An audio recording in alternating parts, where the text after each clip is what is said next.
Welcome to Data-Driven Sports Betting. I'm A-Train Bets, and I use my brain to make bets. In this video, I want to give you a walkthrough of just the basic process of using A-Train Station. So once you've signed up for your account, we got a video on that, and understand the strategy that you want to use. We got a bunch of videos on that. You still got to know how to work with the software. And so I do it all the time on my live stream, but I'm kind of moving fast. And I thought it would be useful to just have a basic tutorial of here's what you do. Here's what you do when you get started. We'll take our time. We'll walk through the process. And then you can be a lot more confident as you get started using A-Train Station yourself. So let's go in.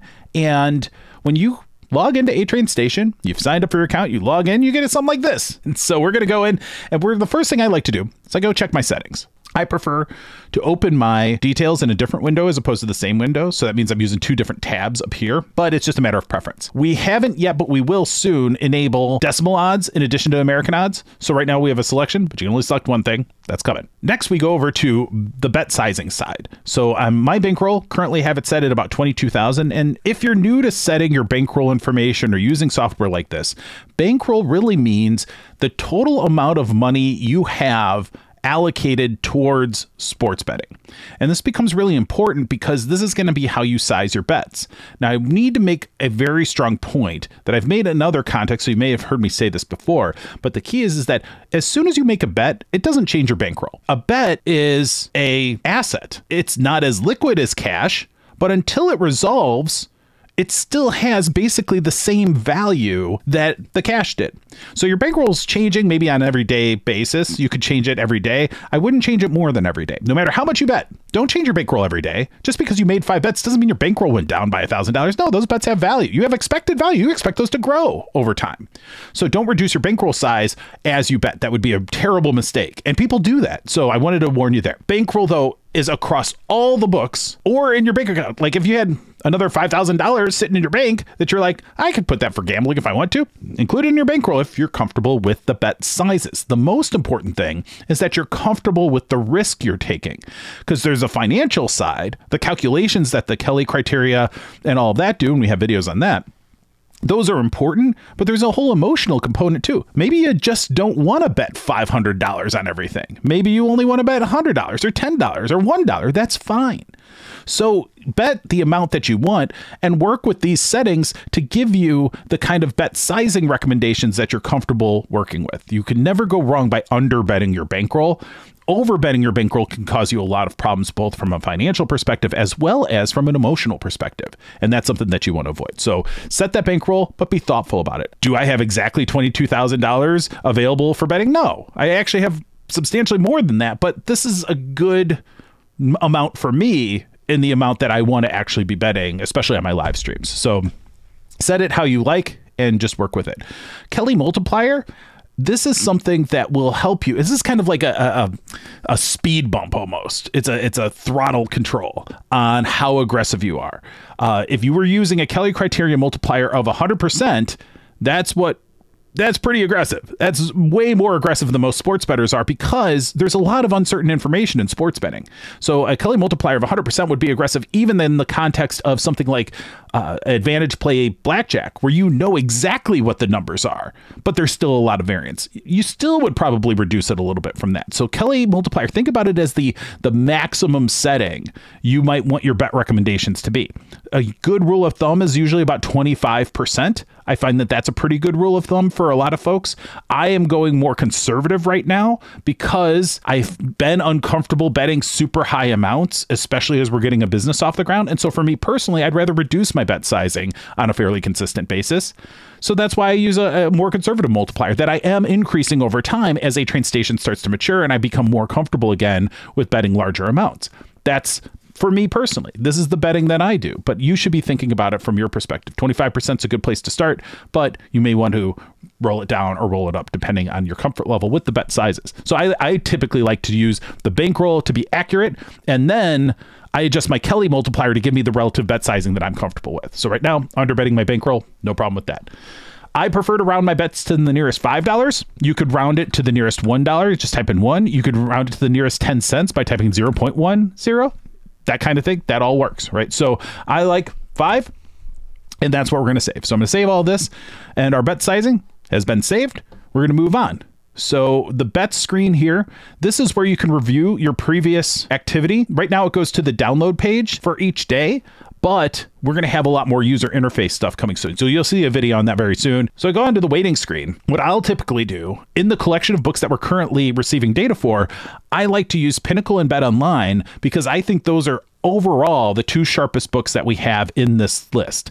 Pinnacle is especially sharp on non-player props, and BetOnline is especially sharp on player props. So I use them both, and I love when they align in their perspective, especially when we see outliers that don't.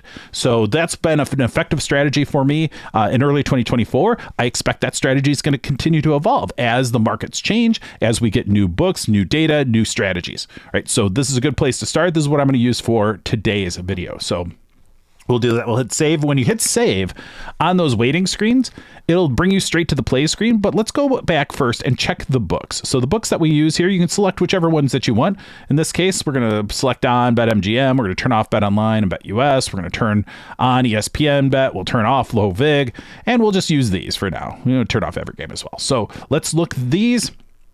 These are the books that I'm going to play at. You select the ones that you want to have. A lot of times they're going to be the same, but sometimes you'll want to use a specific book for a specific reason or strategy that you're trying to pursue. We've had a lot of success lately with DraftKings underplays on player props. So we may just go in and say, I just want to look at DraftKings right now. Or when you save the books, you can always say, I want to look just at DraftKings plays. And you could always just put in, I want to look at DraftKings.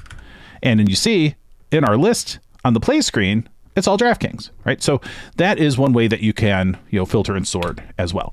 So once we've set our books that we can play at, and we've set the weightings for the sharp books that we're going to use for calculating our no vig odds, which if you're not familiar with no vig odds, you should go watch the video that I have on the core concepts explaining positive expected value betting and why no vig odds are so core to that. But today, when we get to the play screen, here's what's going on. So you have the search bar, which you just saw me use. We use this DraftKings. You can do search. You can say, I just want spread bets. You hit that and look at this, all spread bets, right? So that's very useful and it's very fast. So you can always additionally filter. Now, if you hide your already bet, you do that and you hit apply, and you can see a lot of the bets that I had already made, those disappear. We'll leave that on for now. One way, two way, we'll get back to that in a second. But what this means is I want to be showing either the plays that we're just going to be looking at from a positive expected value perspective when we're only looking for one side of the bet market to actually take action on, or if we look at two-way bets, we could be looking at both sides. Whether we want to play them or not, we'd be looking at both sides. So the minimum EV percentage, we can see we have it defaulted to 1%. I actually typically like to use 2% personally because I generally want my player props to be 2% or over. So what I'll do is I'll go through a pass at 2% or sometimes 2.5% on the minimum EV threshold. And when I do that, I'll go through on that 2.5% threshold, get all those plays in, then I'll just reduce it a little bit more so I can find more of the low-hanging fruit, or I'll even go down to like 1.5% for a lot of the main markets and see, all right, what are the things that are still popping? But I kind of work through that because I want to take the best positive EV plays first. So we set that to 2%. And then over here, the max odds, this is where you have our no vig odds, which appear right here. And so that's what this max odds are. It's plus or minus whatever this number is. So plus 250 is a good place to start. And then I often do 6.5% as my hold percentage. So that hold percentage screens, this is the hold that your sharp books have. So this is the best of the sharp books that are in this market. This is the hold for that book. And so we say 6.5%. It's a good barometer there. And we're going to go through, and now we're going to go through these plays, right? So now let's go through and actually analyze a couple of these things. We go in here and we see this is a college basketball game, UC Riverside Highlanders, CSU Bakerfield. And now I'm looking at it and say, do I want to make this play? The other thing to note on this screen is that this percentage, this is what is the no vig odds of winning on that side. So what that means is based on our calculation here, we have the CSU Bakersfield Roadrunners -3. We estimate based on our no vig odds, they have a 41.6% chance of winning that bet. UC Riverside, 58.3% of winning this +3 bet. The thing is look at how much you're getting paid by DraftKings here. So the reason this becomes such a strong positive EV play is if you believe Pinnacle, and in this case, I don't know that I do, but if you did believe that Pinnacle was the sharp line in this market, you would say, wow, we're getting almost 2-to-1 on something that we think is only it's a 41.6% chance to win. You know, if we're getting 2-to-1 money, we'd expect this to be closer to 33%. So when you get 41%, you're like, we're going to win plenty of times to make this plus 190 worthwhile. But you have to believe that Pinnacle is right here. And in this case, I don't know that that's the case, but this is how you read it. So you go through and you understand, hey, these are the things that we're plucking out on this particular page. We make our decision. If we wanted to go make the bet at DraftKings, we would go make the bet at DraftKings. We would come back here. We would click on DraftKings. You can also click on the odds, and you would come in and you'd enter whatever you bet on it. And then you can put in some notes, say demo bet, right? Or whatever it is. I'm just going to cancel out of this one, but you can see this is where you're going to enter it. And that's going to go into your bet tracking. And then you can go back and we'll have some functionality that will allow you to close those bets, track those bets. You'll get closing line value, get some calculations, and it will help you analyze whether or not your strategy is effective. So you go back to this page, and what you'll see is that bet that we had bet on is no longer highlighted. It's just got the same background as everything else. So you know that we're done with that one. We can move on to the next one. Now there's a few others here for CSU Bakersfield that have additional spread bets that are at different numbers. We're not going to worry about those right now. We're going to say, you know what? I think we've done enough for this game. Let's just hide this game. So when we hide that game, that game goes away. We can refresh. Nothing comes back. And if we say, you know what?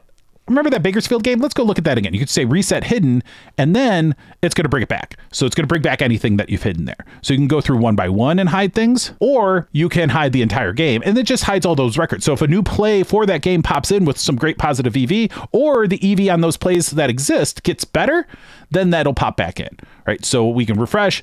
Nothing news there. We can hide this game just straight away. I'm just showing how this kind of works. Now, there's a couple things that are worth noting on this play screen that are going to be influential in your actual process. So this here on the left, most important piece of information, what's the EV calculation based on our book weightings for the books that we have? Yellow means I've played a total here. It's just not one of these numbers. So I've played a total on this game somewhere, and we could click into this and we can see, all right, that total that I played was at Fliff under 223. This number here is 223 and a hook. And so I could play this as a ladder if I wanted to. See, there's a bunch of different books under here. One of the things that are worth noting as well, you see this screen here. What this is your aggregate book sharpness. That's the number. If you see this number in green today, that means it's Pinnacle, that there's a Pinnacle line in this market. Now, granted, I only have 2 weighted books in this market right now. Right now, they're each weighted as 1. If I have Pinnacle, it shows in green. And if I have Bet Online, it shows a blue outline. So this way I can know that there's a lot of sharpness in that line. And so if we were using, for example, if we went back in here and we reset to default weighting. So the default weightings for A-Train Station aren't a bad place to start, because it gives you a lot of depth of market analysis. You really start to bring in an entire market average on top of just the sharp books. And there's some reasons to do that. I find that my more aggressive strategy has proven to be a little bit better, but it's a lot more dangerous. So it's not a bad place to start with the default book weightings. So let's go in and save those weightings. We'll go back to this positive EV screen and see what happened. So what we see here now is the list is a little bit different because we're calculating no vig odds a little bit differently. We're calculating and weighting the books a little bit differently. But what you see here is our aggregate book sharpness numbers have now gone substantially higher. And the reason that is that books have different levels of sharpness, and we're adding them all together. So in this case, we know just by looking at this, there's a total of 12 on our weightings of book sharpness, and Pinnacle's one of them. So if I click in here for Albany Great Danes, I can see, yep, sure enough, Pinnacle with a weighting of 10, that means it's 10 times the normal book size. And if you think that's too much, you can change it in the weightings. So you can set whatever you think is right. And as you do more and more betting, I expect that you will. You'll start to create your own weightings, and you'll start to understand, hey, this is how I find the most success, and more power to you, because in the way you bet, at the books you bet, that might be the best way for you. And you're going to get to that by analyzing your bets with the bet page, right? So with our bet tracking becomes really important, because that helps you determine your strategy, and that strategy helps you determine your weightings, which helps you determine your plays, which helps you bet better and win more money, right? So that is how that whole thing works. So you can go back here and see, all right, that 12 makes sense now because it just rounds to the nearest whole number. In this case, or actually rounds down, it just truncates. So in this case, it was a 12.75. We just round down to 12. There you go. So that's the total there. And we can just refresh this and see what else we got. So in this case, let's look at that Albany Great Danes number. And we see here, DraftKings at -2 looks like a huge positive EV opportunity, right? We have Pinnacle, the predominance of the sharpness in the market. So even if I click on this, it's probably not going to change substantially. It gets even better, in fact. But this is that one where it's moved so much at DraftKings and Pinnacle is just sticking around. Again, I don't know that this, I believe this 15%. This is what's so dangerous about some of the other tools out there where you don't have this interactivity. You can't really evaluate it. You're just betting on a number and it's driven by some random algorithm that you don't understand how it's made. You don't understand what the underlying book weightings are. Like, how could you do that with, how could you analyze this play without context, right? You couldn't understand, hey, oh, this Pinnacle, there's reason to believe this Pinnacle may not be right. So go back to DraftKings and say, I'm not playing this one. And so you go back here and you're like, hide this one, please. We're not going to look at that one again. Right. And so that's how you start to work with this. And you realize, okay, this is the bet sizing recommendation. This is the book that it's at. This is the total number. This is the bet itself with it. It'll have the spread information or of the player's name or what have you. This is the odds that you're going to be looking for. This is the Nova odds. So you can see based on our current weightings, you have 15 points of value on this particular play that's useful. And we know that Pinnacle has a 5.1% hold on this, which is fairly good. Not great for a non-player prop, but we know all that information just from looking at this line. Now, you could potentially bet some of these by just looking at this line. I wouldn't advise it. I would say you pretty much want to get into the habit of clicking in and evaluating it in context, because this information just helps you make many more border condition decisions the right way. That's how we do it. And that's why it's so powerful, is that we don't try to just spoon feed you an answer. We try to make sure that you have the right tools to evaluate that situation and make a decision using the best strategy you can devise. Because that's where it ultimately comes down to your decision. If it's coming down to your decision, you need to have tools to help you make that decision, not simply just take an answer and bet it blindly. At that point, you're just completely beholden to some sort of mystery algorithm that you can't change, you can't improve, you can't do anything other than just follow the pack like a bunch of lemmings. We don't believe that's the right way to do sharp sports betting, and we think that's a dangerous way to do sports betting for any amount of time. So we don't advise that. We want you to be thinking about this and using this tool as a precision instrument to create the betting strategy that you will find most useful. So really, really important difference of how we do this versus others. So again, you just go through the list and you can kind of go through all these different plays and say, you know what, we want to just, you know, go on through and you get through it. You do as much betting as you can. You look at the different numbers and that's fine. So in this case, we've kind of just had it wide open to all the different filter settings, which is fine. The defaults are okay. Just be careful as you get further down that you understand there's a margin of error there.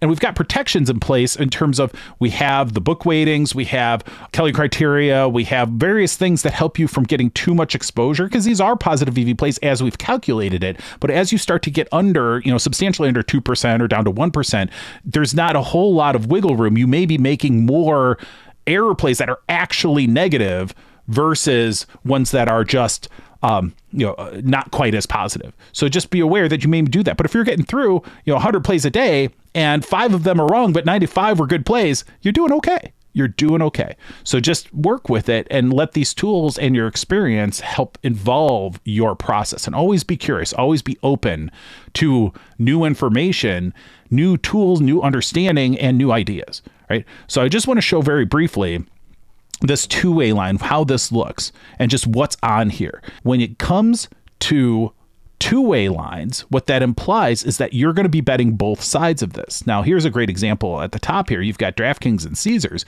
If both of these plays are available, look at this. You're getting 37 points of arbitrage value, because if you bet them both, you're going to end up with a net 37 on that plus money here at Caesars.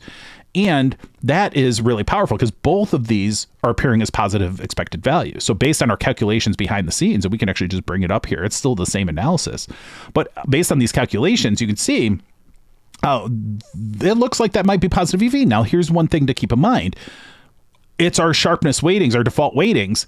This isn't actually that important when it comes to arbitrage betting, because who cares? You're betting both sides. If you get both of those plays in, it doesn't matter which side had the EV on it or both. All that matters is that at the end, you guaranteed yourself 37 points of profit, right? So that's the benefit of arbitrage. You don't even need a Novig line. This Novig line is kind of irrelevant, because as long as you get both of these in, then you're fine. But you can use this kind of page, the two-way page, where you're saying we're looking at times where we bet both sides, and say, okay, well, I just want to take this one side. In this case, it's a great example here. You have Fliff, where we're perceiving a fair amount of positive expected value. And BetMGM, which isn't that great of a play here at minus expected value, you have a decision to make. Do I want to get a guaranteed return of 1.85%? Or do I want to take risk and have a long-term expected value of 4.25%? But the added risk of that's only if this no vig line was calculated correctly, which you'll never know for sure. Right? So these are the things that you're going to be thinking about and building upon. And as you go through the screen, it's important to understand that an arbitrage always has at least one side that's going to be positive expected value, no matter what the calculation methodology is. We don't always know if that calculation methodology is actually perfectly right. It's generally not. It can't be. We don't know. The information's too uncertain. So that's the beauty of arbitrage betting. But the downside is you're paying a lot to make a smaller return, and oftentimes taking a heavily negative side to offset a positive EV play. But the other beauty too is that you don't even care when there's big underdogs or favorites or whatever. Like in the cases where you have opportunities where there's, you know, a huge favorite here at minus 679 and a big underdog, but you have, you know, what is that, 41 points of value? You make both those plays, who cares, right? It doesn't matter who wins. It's just going to change where your balances are at different books, but like you can lock it in. So that opens up the possibility of having more big underdogs and favorites come into your betting strategy, because you don't care. You don't need to sweat that this Knicks team isn't going to win very often on this. As long as you can make both plays, you're in good shape. So 41-point arbitrage is pretty substantial. Now, granted, you're going to need a lot on this play and less on this play. But this might be a good example where Fliff, you're going to typically be limited to $250. At Caesars, if you have enough balance, they're going to take a big bet from you. So you know what your limit's going to be at Fliff. At Caesars, you say, okay, how much can I get down? How much do I have in there? You could put $1,000 in pretty easily at Caesars potentially. Take that, figure out what do you do to offset that at Fliff, and then you're good. You guarantee yourself a nice little profit. So that's where the arbitrage strategy can really come in. Now, again, we'll have a deeper dive into the arbitrage strategy, but anytime you're doing two-way betting, which is when you're going to bet both sides, it applies arbitrage. It applies for low holds if you're doing those for some reason, or when you're doing free bet and hedging those, you're betting both sides, sometimes with a free bet and sometimes with real money on both sides. But recognize that it's the same basic pattern. So we create tools to help you in that pattern as well. So let's go back to this one-way bet for a final time. Let's put in my normal amounts here. The final thing I wanted to mention, as you're working with these filters as they stand today, this width/hold percentage. Width is kind of the old way that a lot of people have used to determine how confident the books are. We have a whole video on why hold percentage is better. I just wanted to note that hold percentage, if you type in like 6.5% is a good hold percentage to start with, you hit apply, it knows you're talking about hold percentage because you put in a percent sign. Okay, that's the key. So up here, the percent sign doesn't matter with the minimum EV percent, but down here it does with the percent. So hold is designated by having a percent. Width is just when you type in the number. So don't get that confused. To wrap up, there's a lot that you can do with A-Train Station. When you come in, it's a pretty straightforward process.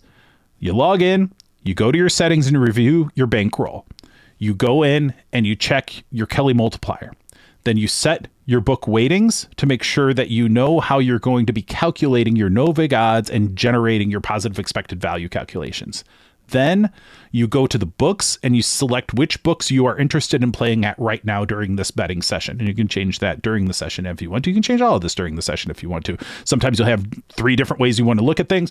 Go through those, get your bets in, and then move on. Then you go to the play screen. You go in and you set your filter settings the way you want them to bring in the information as you want to see it, so that you can go through that list, evaluate each of those plays, looking at their details, making the decisions on where you want to bet, and then hiding the play, making the play, moving on, hiding the game when you're done with that, and being cognizant of how your bankroll is being applied in that day's betting activity. Hopefully, this helps you understand what I'm doing on my live stream and how you should be using A-Train Station to get the most out of your betting process. And recognize too, there's a time for developing a betting process and there's a time for using your betting process. Try to keep those as separate as possible, because otherwise you're going to end up just getting bogged down and confused.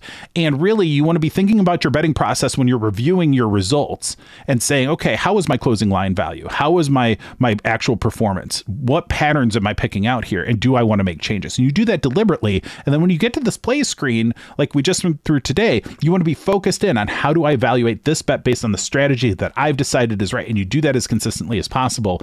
And then you look and repeat that each day or each betting session. All right. So with that, thank you all for joining me. Hopefully you picked up a few tips, and hopefully you are getting the most out of your investment in A-Train Station and winning a lot of money using it. So with that, everybody, thank you so much. This train is leaving the station. Until next time, save the units for the bros and do your betting like the pros.